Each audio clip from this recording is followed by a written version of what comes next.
નમસ્તે બેટા, કેમ છો બધા? મજામાં? જવાહર નવોદય વિદ્યાલય પ્રવેશ પરીક્ષા પૂર્વ તૈયારી વર્ગ તથા કોમન એન્ટ્રન્સ પ્રવેશ પરીક્ષા પૂર્વ તૈયારી વર્ગની અંદર આપ સૌનું હું હાર્દિક સ્વાગત કરું છું. આપણે આજે ઘણા બધા દાખલા શીખીને આગળ વધવાના છીએ. અગાઉના વિડીયોની અંદર આપણે ઘણા બધા વિડીયોઝની અંદર પરીક્ષામાં પૂછાયેલા દાખલા તથા અન્ય કેટલાક દાખલાઓની પ્રેક્ટિસ આપણે કરી છે. નવનીત પ્રકાશનનું પુસ્તકની અંદરથી આપણે જે પ્રેક્ટિસ કરી રહ્યા છીએ એના પ્રશ્નોનું સોલ્યુશન કરી રહ્યા છીએ, એટલે કે જવાબ કેવી રીતે મેળવવો, ગણતરી કરી એ આપણે સમજી રહ્યા છીએ. ઓકે, તો આશા રાખું છું કે અગાઉના વિડીયોમાં પણ આપ સૌને બરાબર એકદમ ક્લિયર સરળતાથી સમજ પડી ગઈ હશે. તેમ છતાંય કોઈ મુશ્કેલી હોય તો વિડીયો ફરીવાર જોજો, તો તમને ચોક્કસ સમજ પડી જશે. અને હજી આપણા જે મિત્રો બાકી છે આપણા ગ્રુપ સાથે જોઈન થવાના, એમને આપણી વિડીયોની લિંક શેર કરી દો, આપણા ગ્રુપ સાથે જોડાઈ દો, તો આપણા જ્ઞાનનો બહોળો પ્રચાર આપણે કરી શકીએ. તમામ મારા વિદ્યાર્થી મિત્રો અને શિક્ષક મિત્રોને મારે વિનંતી કે આ વિડીયો તમામ બાળકો સુધી પહોંચે એવો પ્રયત્ન કરજો, જેથી કરી આપણે જ્ઞાન સેવા યજ્ઞને આગળ વધારી શકીએ. આજે આપણે આ યજ્ઞને આગળ વધારતા જે વધુ દાખલાની પ્રેક્ટિસ કરવાની છે, તેમાં આજે આપણે દાખલા નંબર 27થી શરૂઆત કરીશું. અગાઉના વિડીયોના ભાગમાં 26 દાખલાની આપણે પ્રેક્ટિસ કરી ચૂક્યા છીએ.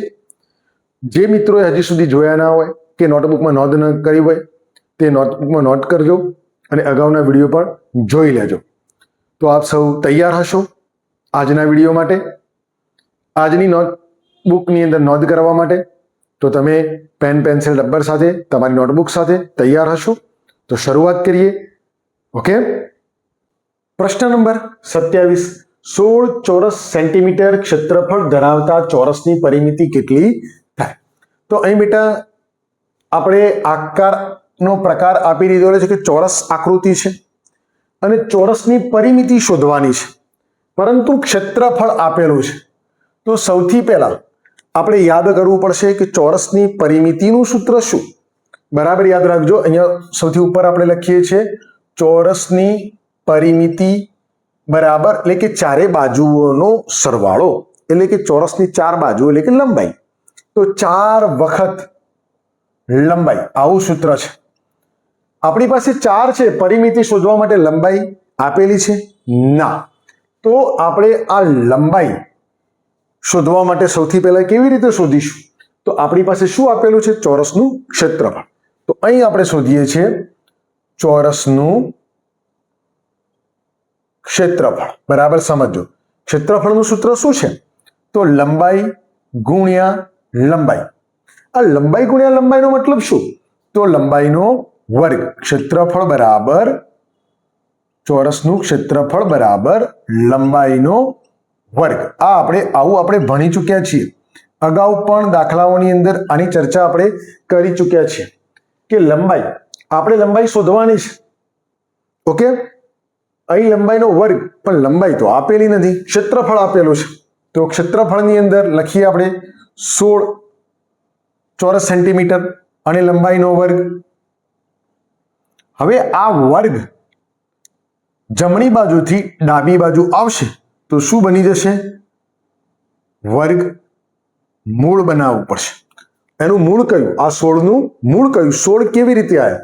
તો આપણે આ રીતે લખીશું, વર્ગમૂળમાં 16 બરાબર હવે માત્ર લંબાઈ. તો કઈ બે એક જ સંખ્યાનો ગુણાકાર 16 આવે? એક જ સંખ્યા લેવાની પણ એનો ગુણાકાર કરવાનો, એના પોતાના વડે જ ગુણાકાર કરવાનો. તો તમે બેટા અગાઉ આપણે ચર્ચા કરી હતી વર્ગની, એ જ રીતે 16 ક્યારે આવે છે? તો 4 ગુણ્યા 4, એટલે કે 4 ગુણ્યા 4 એનો મતલબ કે આનું વર્ગમૂળ કયું? તો વર્ગમૂળ 4, એનું મૂળ 4 છે. તો 4 લંબાઈ, આનો મતલબ શું? 4 લંબાઈ, 4 સેન્ટીમીટર લંબાઈ આપણને મળી. ઓકે, આ યાદ રાખવાનું. આનો મતલબ કે 4 ગુણ્યા 4, આ 4 ગુણ્યા 4 એનો વર્ગ 16 થાય. તો 16 નું વર્ગમૂળ કયું? તો એની મૂળ સંખ્યા એટલે કે 4 એવી સંખ્યા હતી કે જેનો પોતાના જ વડે ગુણાકાર કરતા 16 જવાબ આવે છે. એટલે આપણને લંબાઈ મળી ગઈ. હવે આપણે પરિમિતિનું સૂત્રનું વાત કરીએ તો પરિમિતિનું સૂત્ર જરા આપણે અહીંયા બાજુમાં ફરીવાર લખી દઈએ. ચોરસની પરિમિતિ બરાબર 4 વખત લંબાઈ. ઓકે, તો 4 વખત લંબાઈ એટલે કે 4 ગુણ્યા લંબાઈ આપણે શોધી 4 સેન્ટીમીટર. તો 4 સેન્ટીમીટર ફરીવાર લખીશું તો 4 ગુણ્યા 4 બરાબર 16 સેન્ટીમીટર. એનો મતલબ કે ચોરસનું ક્ષેત્રફળ 16 હતું, એની પરિમિતિ પણ 16, જેનો જવાબ આપણને એમાં મળી જાય છે. પરંતુ આપણે ફરી એકવાર આકૃતિ દ્વારા પણ સરળ સમજ મેળવીએ. ધારો કે આ ચોરસ છે, આ ચોરસની આપણને જે એની લંબાઈ મળી 4 સેન્ટીમીટર, 4 સેન્ટીમીટર, એટલે કે બધી બાજુ 4 સેન્ટીમીટર જ હશે. તો મૌખિક કરીએ. 1 વખત 4, 2 વખત 4, 3 વખત અને 4 વખત. 4 વખત 4 મતલબ 16. ઓકે, પરિમિતિ આપણને મળી ગઈ. હવે ક્ષેત્રફળમાં શું હોય છે બેટા? તો કોઈ પણ બે લંબાઈઓનો ગુણાકાર બે બાજુઓનો. તો 4 ગુણ્યા 4 એ પણ 16, એટલે કે એનું ક્ષેત્રફળ પણ મળી જાય છે. એટલે સૂત્ર દ્વારા પણ આપણે શીખ્યા અને આકૃતિ દ્વારા પણ આપણે શીખ્યા. આશા રાખું છું કે આ દાખલાની અંદર તમને સમજ પડી ગઈ હશે કે કેવી રીતે પરિમિતિ શોધવી. પ્રશ્ન નંબર 28 સમજીએ. આકૃતિમાં રેખાંકિત ભાગનું ક્ષેત્રફળ 4 ચોરસ સેન્ટીમીટર છે. ક્ષેત્રફળ આપેલું છે આકૃતિમાં રેખાંકિત ભાગનું. તો આપેલ આકૃતિનું કુલ ક્ષેત્રફળ કેટલું થાય? અહીં બેટા જે આકૃતિ આપેલી છે તેમાં તમે જોઈ શકો છો કે કેટલા ખાના છે? ખાના 9. ખાના કેટલા છે? 9. અને કેટલા ભાગમાં રેખાંકિત આકૃતિ છે? તો એક ભાગમાં. આ જે એક ભાગ છે એનું ક્ષેત્રફળ 4 કેટલું છે? 4 ચોરસ સેન્ટીમીટર. 4 ચોરસ સેન્ટીમીટર, જે લાલ કલરની આપણે લીટી દોરેલી છે એનું ક્ષેત્રફળ 4. તો એનો મતલબ જે ચોરસ છે, આકૃતિ કેવી છે? ચોરસ. તો ચોરસની અંદર એનો મતલબ કે તમામ ખાના સરખા હશે. તમામ ખાના કેવા હશે? સરખા. જો આનું 4 તો આનું પણ 4, આનું પણ 4, આનું પણ 4, આ બધાનું 4 4 4 4 4 4 4 ચોરસ મીટર ક્ષેત્રફળ હશે. એટલે કેટલી વખત 4 થયા? તો 9 વખત 4. તો એનો મતલબ કે ખાના 9, એક ખાનાનું 4, તો 9 ગુણ્યા 4 બરાબર 9 ચોક 36 ચોરસ સેન્ટીમીટર થાય આખી આકૃતિનું ક્ષેત્રફળ. ઓકે, શેને એકદમ સરળ. તો જવાબ ક્યાં મળે છે? વિકલ્પ ડી ની અંદર મળી જાય છે. આવી આકૃતિવાળા પ્રશ્નો પણ પરીક્ષામાં પૂછાય. તો કેટલીક ટેકનિક સાથે આપણે કામ કરવાનું, યાદ રાખવાનું અને પ્રેક્ટિકલ બનવાનું. બધાનું ક્ષેત્રફળ શોધવા જવાનું નહીં, કારણ કે ચોરસ આકૃતિ છે, દરેક ખાનાનું ક્ષેત્રફળ સરખું જ હશે. ઓકે, પ્રશ્ન નંબર 29 સમજીએ. એક કેરમ બોર્ડની પરિમિતિ 240 સેન્ટીમીટર છે, તો તેનું ક્ષેત્રફળ ખાલી જગ્યા ચોરસ સેમી થાય. 240, 480, 960 કે 3600. સૌથી પહેલા બેટા કેરમ બોર્ડ. તો આપ સૌએ કેરમ બોર્ડ જોયેલું હશે. કેરમ બોર્ડનો આકાર કેવો હોય? તો જેની બધી બાજુઓ સરખી એવો ચોરસ આકાર હોય. કેવો આકાર હોય? ચોરસ. ઓકે, તો કેરમ બોર્ડની પરિમિતિ એટલે કે ચારે બાજુઓનું માપ 240 સેન્ટીમીટર આપી દીધેલું છે. પરિમિતિ આપી દીધેલી છે. ચોરસની પરિમિતિ આપી છે અને ક્ષેત્રફળ શોધવાનું છે. ક્ષેત્રફળ શોધવા માટે ચોરસની 2 લંબાઈ ગુણ્યા લંબાઈનું સૂત્ર આપણને હોવું જોઈએ ખબર. તો આપણે એને 2 ભાગમાં વેચી અને અહીંયા સમજીશું. આપણે જોઈએ છે ક્ષેત્રફળ. તો ચોરસનું ક્ષેત્રફળ શું થાય? ચોરસનું ક્ષેત્રફળ લંબાઈ ગુણ્યા લંબાઈ. પણ લંબાઈ તો આપેલી નથી, તો લંબાઈ ક્યાંથી શોધીશું? પરિમિતિ ઉપરથી. તો સામે ચોરસની પરિમિતિ શોધીશું. પરિમિતિ આપેલી છે એના આધારે એની લંબાઈ શોધીશું, એટલે કે 4 વખત લંબાઈ. એવું આપણે સૂત્ર જાણીએ છીએ. બંને સૂત્રોનો ખ્યાલ હોવો જોઈએ. જેમ જેમ દાખલા આગળ વધતા જશે એમ એમ સૂત્રનો ઉપયોગ વધતો જશે. એટલે કે ચોરસની પરિમિતિનું સૂત્ર, ક્ષેત્રફળનું સૂત્ર, લંબચોરસની પરિમિતિનું અને લંબચોરસની ક્ષેત્રફળનું સૂત્ર મોઢે હોવું જોઈએ. કોના ઉપરથી શું શોધવાનું છે આપણને મળી જાય. અહીંયા લંબાઈ શોધવાની છે. ઓકે, તો આગળ આપણે લખીએ છીએ. પરિમિતિ 240 આપેલી છે, બરાબર 4 ગુણ્યા 1 વખતે લંબાઈ. ઓકે, તો હવે આ 4 ને આપણે આ બાજુ લાવીશું એટલે શું બની જશે? ગુણાકારની સ્થિતિ છે એટલે કે ભાગાકાર બની જશે, જે આપણે અગાઉ પણ આની ચર્ચા કરી ચૂક્યા છીએ દાખલાઓમાં. તો 240 ને 4 વડે ભાગ કરીશું, 4 ભાગ કરીશું. 240 ચારે બાજુની છે એટલે કે 4 ભાગ કરવાના છે. ઓકે, તો આ લંબાઈ એમના એમ નીચે આવશે કારણ કે લંબાઈ આપણે શોધવાની છે. તો 240 ભાગ્યા 4 કરીશું. 240 ભાગ્યા 4, 4 છંગ 24 એટલે કે 60 લંબાઈ આપણને મળશે. ઓકે, લંબાઈ એક બાજુની 60 મળી ગઈ. ચોરસની ચારે બાજુઓ સરખી હોય એનો મતલબ કે ચારે બાજુ 60 60 અને 60 હશે. પરંતુ આપણે શું શોધવાનું છે? ક્ષેત્રફળ. લંબાઈ આપણને મળી ગઈ. હવે ક્ષેત્રફળના સૂત્રમાં આ લંબાઈને આપણે એપ્લાય કરીશું. 60 ગુણ્યા 60. અગાઉ તમને શીખવ્યું છે જો આ બંને શૂન્ય ન હોત શૂન્યવાળા ગુણાકારની અંદર તો શું હોત? તો 6 ગુણ્યા 6 તો છાયો છાય 36. ઓકે, અને આ બે શૂન્ય પાછી મૂકી દેવાની. ડાયરેક્ટ ગુણાકારનો જવાબ આવી જાય એટલે પરીક્ષામાં આપણો સમય બચે. ના ફાવતો હોય તો 60 ગુણ્યા 60 આ રીતે પણ તમે કરી શકો છો. તો હાલ પૂરતું આપણે 3600 ક્ષેત્રફળ તો ચોરસ સેમી, અહીંયા ચોરસ સેમી આપેલું છે એટલે અહીંયા આપણે લખીએ છીએ ચોરસ સેમી થઈ ગયું. આપણું ક્ષેત્રફળ મળી ગયું. આ ખાલી જગ્યામાં શું લખવાનું છે? માત્ર 3600. માત્ર 3600 જે જવાબ આપણને ક્યાં આપેલો છે? તો વિકલ્પ નંબર ડી ની અંદર આપેલો છે.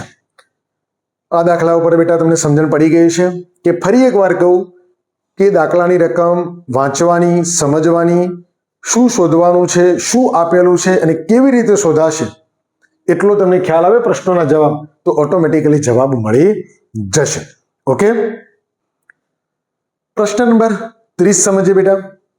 કોઈ પણ બંધ સમતલીય, બરાબર શબ્દ સમજજો, સમતલીય. અગાઉ આપણે વાત કરી હતી કે આકાર એટલે કે 2D અને 3D જે આપણે આકારો ચોરસ ભણીએ છીએ, લંબચોરસ ભણીએ છીએ એને 2D આકાર કહીશું.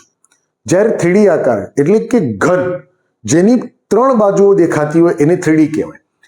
તો સમતલીય ભૌમિતિક આકૃતિની બધી જ બાજુઓના માપનો સરવાળો તે આકૃતિ માટે ખાલી જગ્યા થાય. બધી જ બાજુઓના માપનો સરવાળો શું થશે બેટા?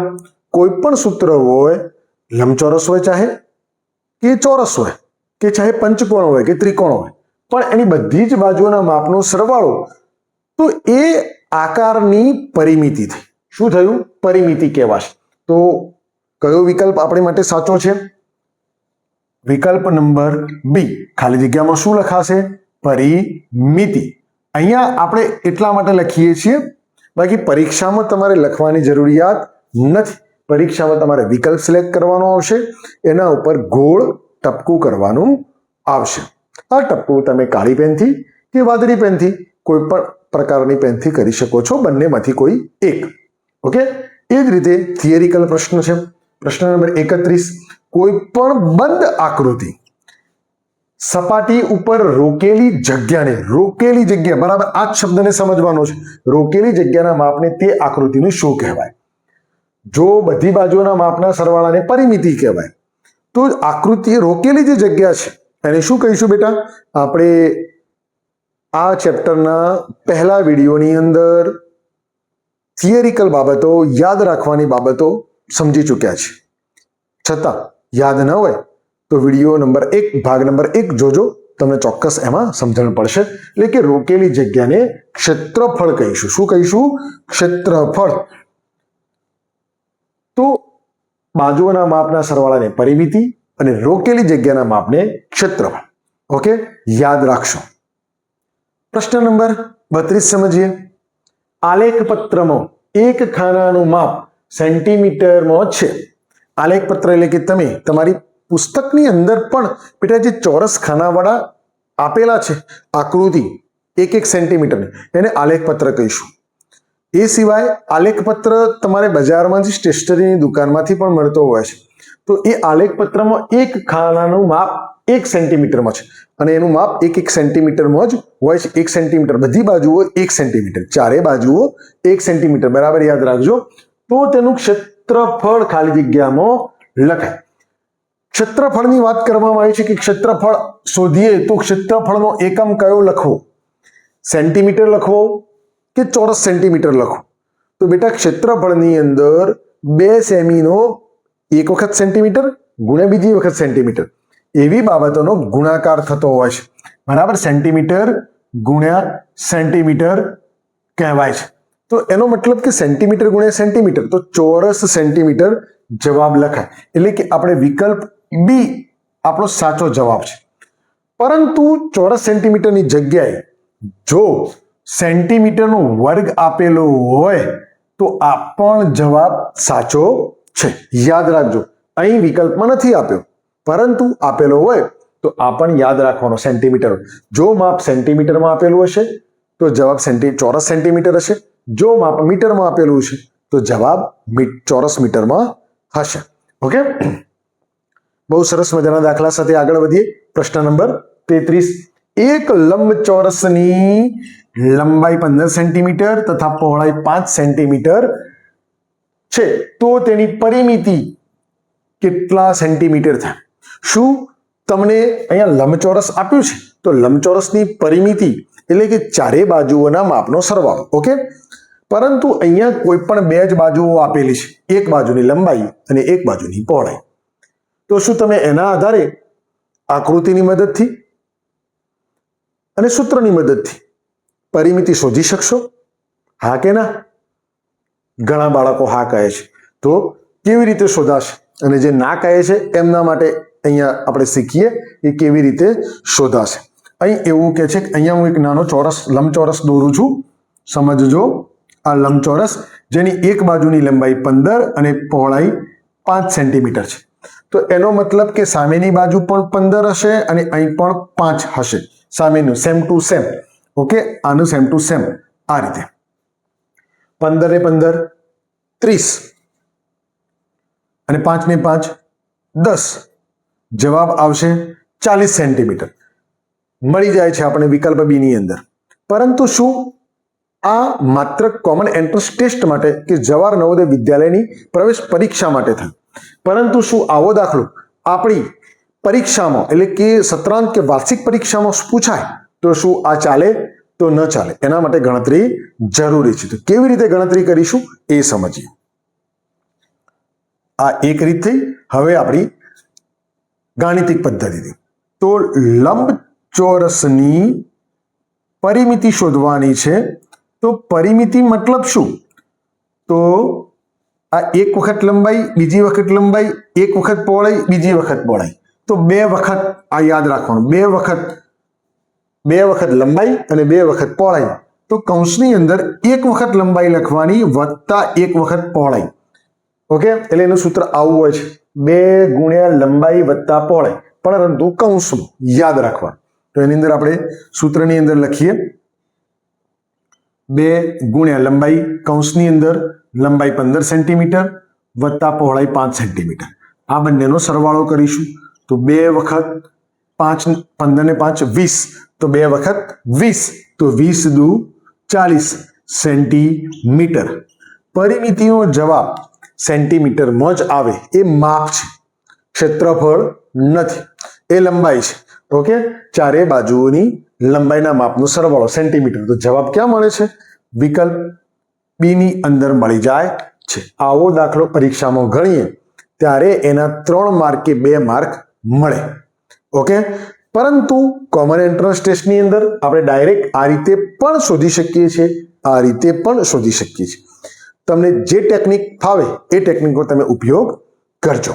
ઓકે, તો બેટા આજના વિડીયોમાં આપણે જે કામ કર્યું એની અંદર દાખલાની ગણતરીમાં આપ સૌને સરળતાથી સમજ પડી ગઈ હશે. સાથે સાથે તમે નોટબુકની અંદર એની નોંધ પણ કરી હશે. જો ન કરી હોય તો જરૂરથી કરજો. આ બધી જ વિગત પરીક્ષામાં તમને કામ લાગશે.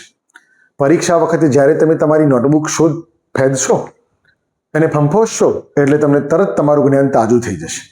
ઓકે, સાથે સાથે તમે વર્ગની અંદર પણ સારું પરફોર્મન્સ કરી શકશો, પરીક્ષામાં સારો દેખાવ કરી શકશો અને તમારું, તમારા મમ્મી પપ્પાનું, તમારી શાળાનું અને આપણા વર્ગનું એટલે કે મારું પણ તમે નામ રોશન કરી શકશો. તો આશા રાખું છું કે આજના વિડીયોમાં આપ સૌને મજા આવી હશે, દાખલાઓની સરળતાથી સમજ પડી હશે. તો આનાથી પણ વધુ સમજવાળા દાખલાની પ્રેક્ટિસ હજુ આપણે કરવાની છે, જે આપણે નેક્સ્ટ ભાગમાં કરીશું. ત્યાં સુધી રજા માગીશ, પરંતુ ચેનલને શેર કરવાનું, લાઈક કરવાનું અને કમેન્ટમાં નોંધ કરવાનું ભૂલતા નહીં. ઓકે, આવજો.